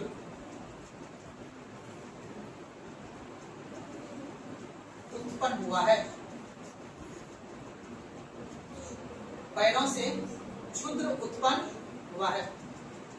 पुरुष के मुख से ब्राह्मण, भुजाओं से क्षत्रिय, जांघों से वैश्य और पैरों से उत्पत्ति हुआ। लिखेगा ऋग्वेद में, ऋग्वेद में वैश्य और क्षुद्र का उल्लेख एक बार हुआ है। ऋग्वेद में वैश्य एवं क्षुद्र का उल्लेख एक बार हुआ है।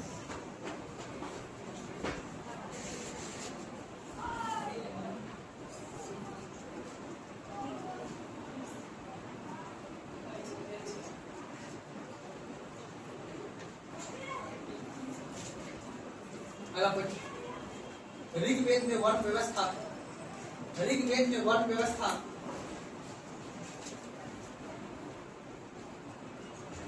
जन्म आधारित ना होकर कर्म आधारित था। ऋग्वेद में वर्ण व्यवस्था जन्म आधारित ना होकर कर्म आधारित था।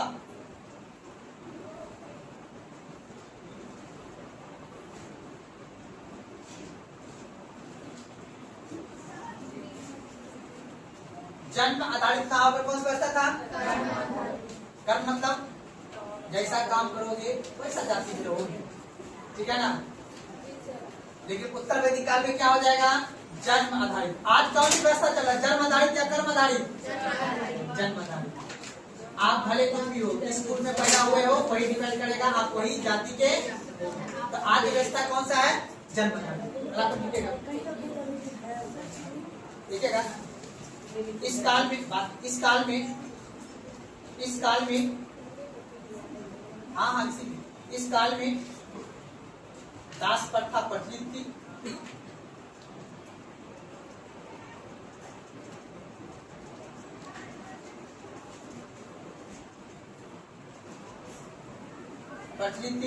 तथा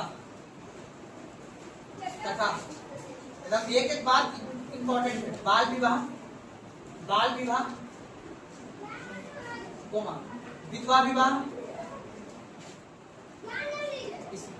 बाल विवाह, विधवा विवाह, सती प्रथा का प्रचलन नहीं था। बाल विवाह, विधवा विवाह, सती प्रथा का प्रचलन, तो किसका प्रचलन था? सिर्फ दास प्रथा। यही एग्जाम में पूछता है बाबू, एकदम पॉइंट को दिमाग में एक बार मैंने लिखा दिया सारे बात।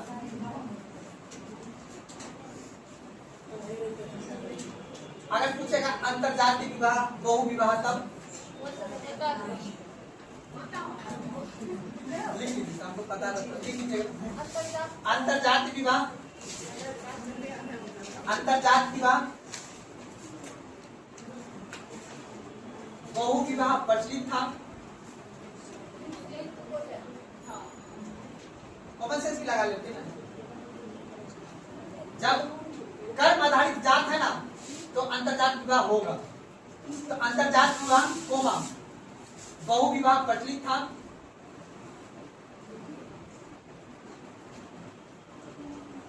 जबकि अंतरजात विवाह एवं बहु विवाह, बहु मतलब सोचते हो ना,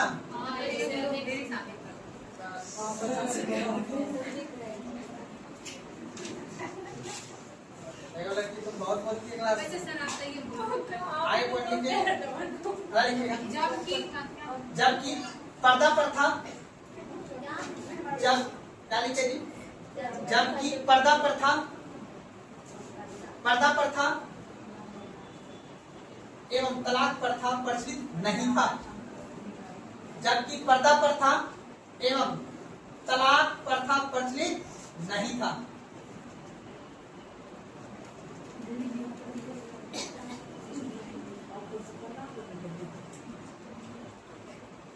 कोई दिक्कत? अब अगर कोई ऐसा पुरुष या महिला हो जो जीवन भर शादी ना करे, उसको क्या बोलेंगे? क्या बोलेंगे? द्विवैधिक काल में बोला जाता आमुज, आमुज, आमुज, आमुज। देखिए अगला पॉइंट, आजीवन अविवाहित रहने वाले कन्या को,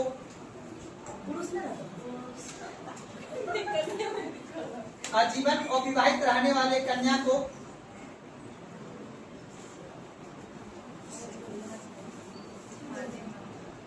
आजीवन अविवाहित रहने वाले कन्या को लिख लीजिएगा अमुज कहा जाता। हाँ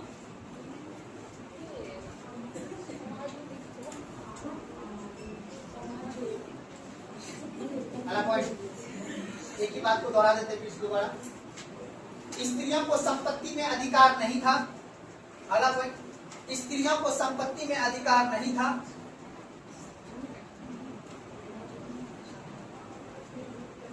वे केवल, स्त्रियों को संपत्ति में अधिकार नहीं था।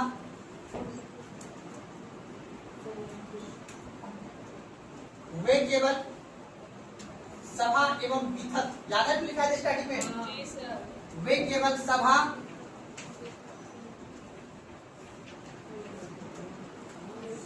एवं विथक में भाग ले सकती थी। विथक में भाग ले सकती थी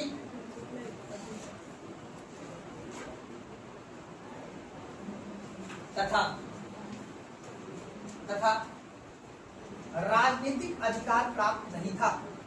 तथा राजनीतिक अधिकार प्राप्त नहीं था।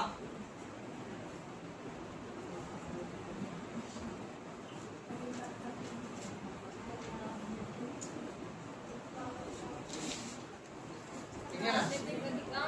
नहीं था, नहीं अंडरलाइन कर दिया। दहेज प्रथा वही बात आपने, स्त्रियां, उसी में स्त्रियां युद्ध में भाग लेती थी।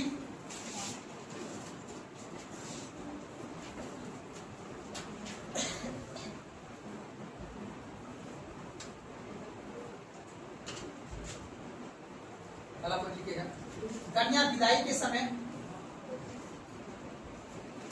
कन्या विदाई के समय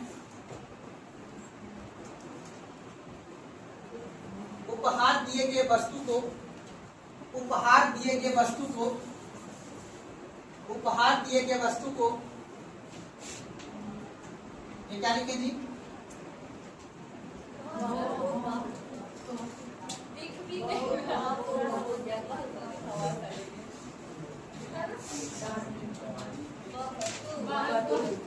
वस्तु कहा जाता था।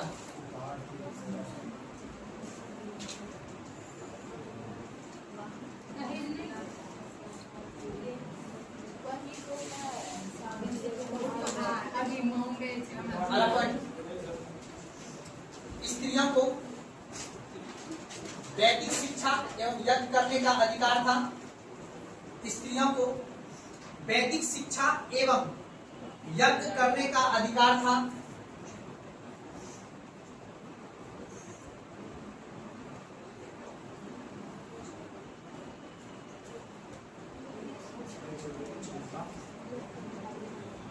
तथा पुत्री का उपनयन संस्कार होता था। स्त्रियों को वैदिक शिक्षा एवं यज्ञ करने का अधिकार था तथा पुत्री का उपनयन संस्कार होता था। उपनयन संस्कार समझते हो क्या? क्या बोले? कोई जानते हो उपनयन संस्कार? उपनयन संस्कार का मतलब ये होता है कि जब लड़की एक तरह से क्या होते है उसको जैसे पुरुष में होता है ना जी, जब पुरुष एक तरह से बालिक हो जाता है कि अब यहाँ से इसका क्या होगा, हाँ, मतलब घर से आश्रम, घर से बाहर जाने के लिए अधिकार वगैरह और वो सब, मतलब एक तरह से नहीं, उसको जब बालिक हो जाए तब उसको बाहर भेजा जाए, उसको बोलते हैं उपनयन संस्कार। क्या नाम पढ़िएगा?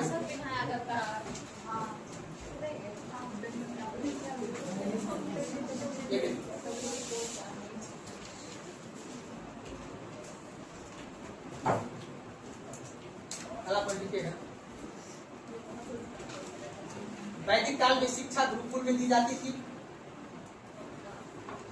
वैदिक काल में शिक्षा गुरुकुल में दी जाती थी।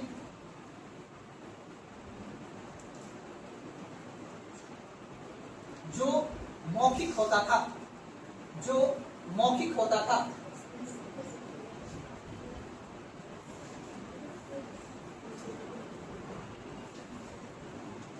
चलिए अगर लिखिए आर्थिक जीवन, ऋग वैदिक काल के आर्थिक जीवन,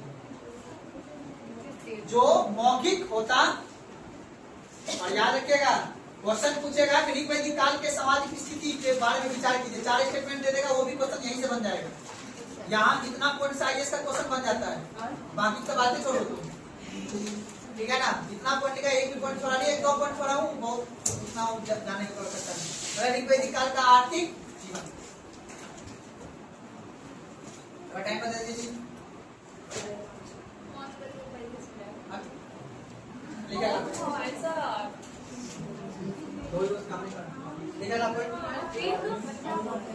ऋग वैदिक काल के आर्थिक जीवन, यहाँ के व्यक्ति आर्थिक स्थिति कैसा था लिखेगा।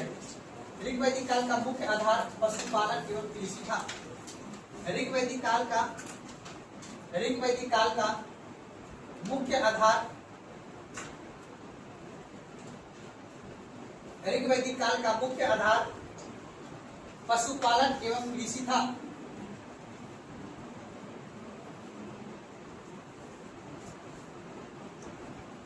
पशुपालन एवं क्या था बाबू? लिखेगा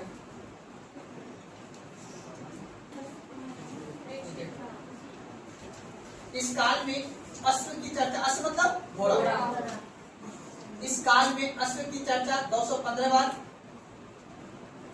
इस काल में अश्व की चर्चा 215 बार, कोमा गाय 176 बार, इस काल में अश्व की चर्चा 215 बार, कोमा गाय की चर्चा गाय 176 बार। सब समझते हो ना जी? क्या होते हैं इसको? हाँ, सांड को एक तरह से विषद की चर्चा 170 बार,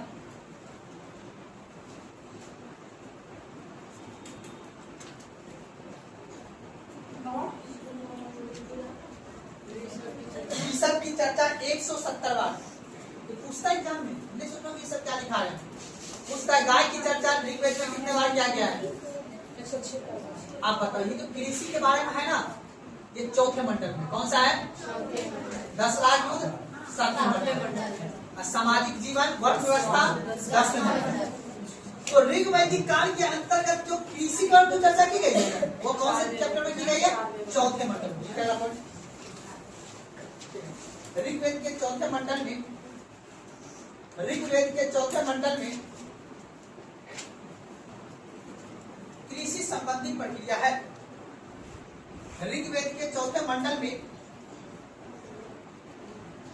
ऋग्वेद के चौथे मंडल में कृषि संबंधी प्रक्रिया है।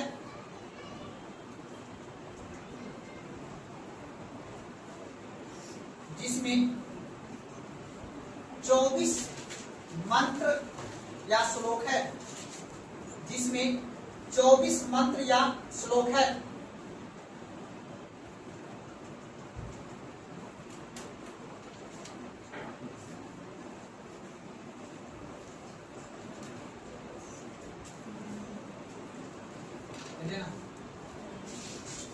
अच्छा, एक क्वेश्चन अगर आपसे पूछते हैं, बना दीजिएगा। बोलेगा कि कबीला की जमीन जो हुआ करती थी, कबीलाइयों की जमीन, अर्थात ऋग वैदिक काल में जो कबीले रहते थे उसकी जमीन की स्वामित्व राजा के पास था या खुद कबीलाई के पास था?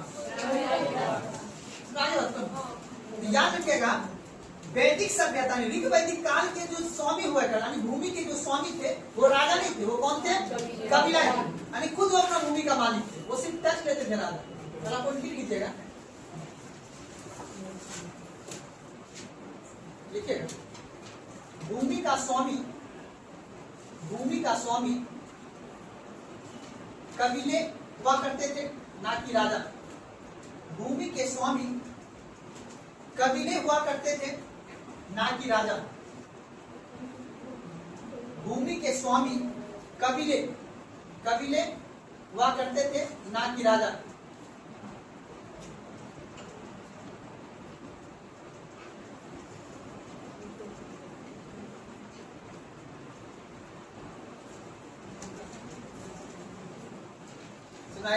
अब याद रखिएगा, जो भी दान यानी जो कबीले लोग होते थे, जो राजा को खुशी से दान देता था, ले लीजिए राजा जी, जैसे मोदी जी को दान दिया जाता है ना, हर एक चीज चादर में दान देते हैं ना, तो जो कबीलाई लोग जो राजा को दान देते थे ना, था जो अंश देते थे उसे बलि कहा जाता था। पूछेगा एग्जाम, उसे क्या कहा जाता था?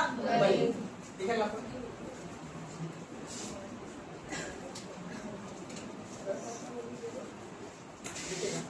राजा को स्वेच्छा से, राजा को स्वेच्छा से जो अंश दिया जाता था, राजा को स्वेच्छा से जो अंश दिया जाता था उसे बलि कहा जाता था।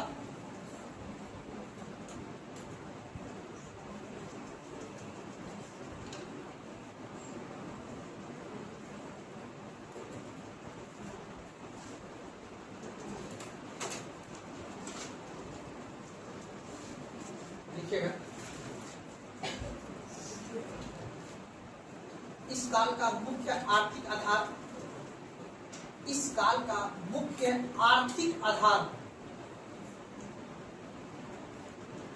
गाय था। इस काल का मुख्य आर्थिक आधार गाय था।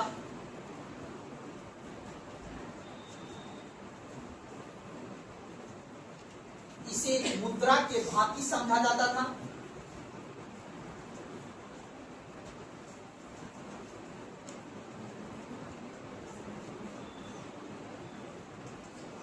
इसे मुद्रा के भांति समझा जाता था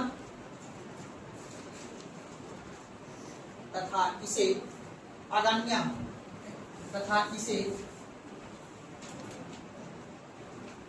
अगण्य, तथा इसे अगण्य कहा जाता था।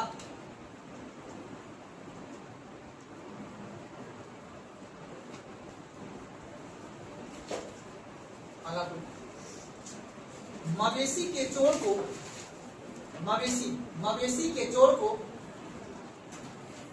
मवेशी के चोर को पानी कहा जाता था।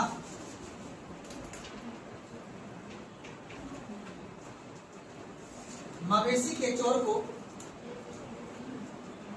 पानी कहा जाता था।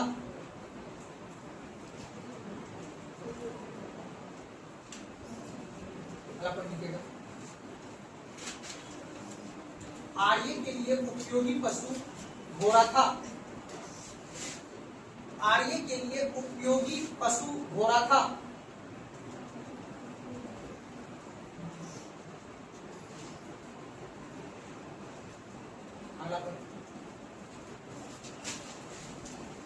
इस काल में जौ का उल्लेख मिलता है। इस काल में जौ का उल्लेख मिलता है किंतु चावल का नहीं। इस काल बोले तो ऋग्वैदिक काल। इस काल में जौ का उल्लेख मिलता है किंतु चावल का नहीं।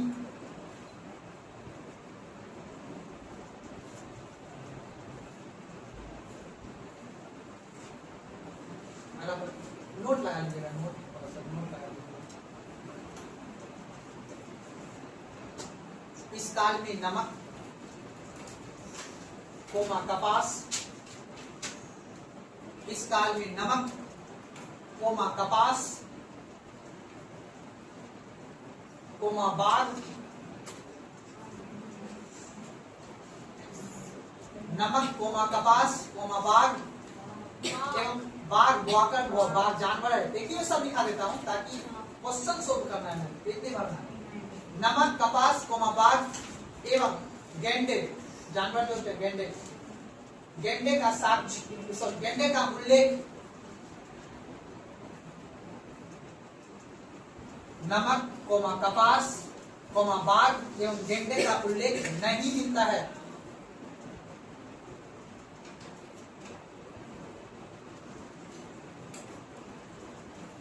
पर लिखिएगा, यहाँ की व्यापार वस्तु विनिमय था। यहाँ का व्यापार वस्तु विनिमय था।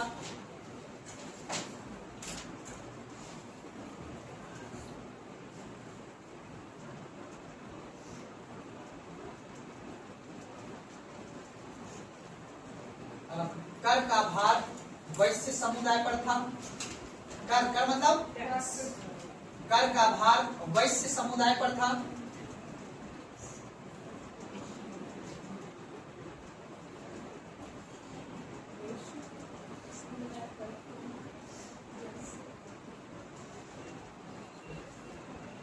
अनाज मापने वाले यंत्र को, अनाज मापने वाला यंत्र को ये क्या लिखें?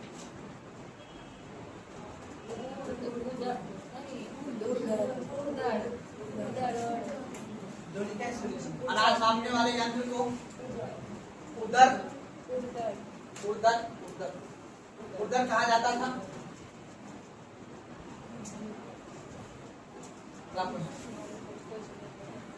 यहाँ के लोग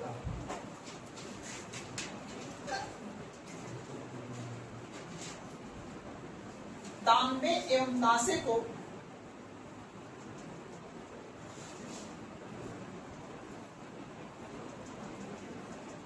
यहाँ के लोग तांबे एवं कांसे को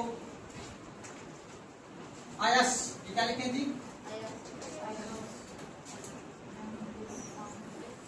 यहाँ के लोग तांबे एवं कांसे को अयस कहते थे।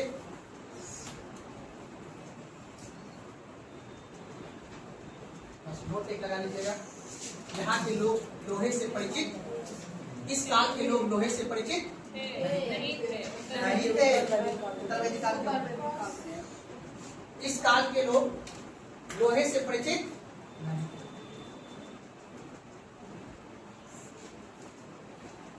अब लिख लो ऋग्वेद के धार्मिक जीवन, ऋग्वेद काल के धार्मिक जीवन। बंद करो रे।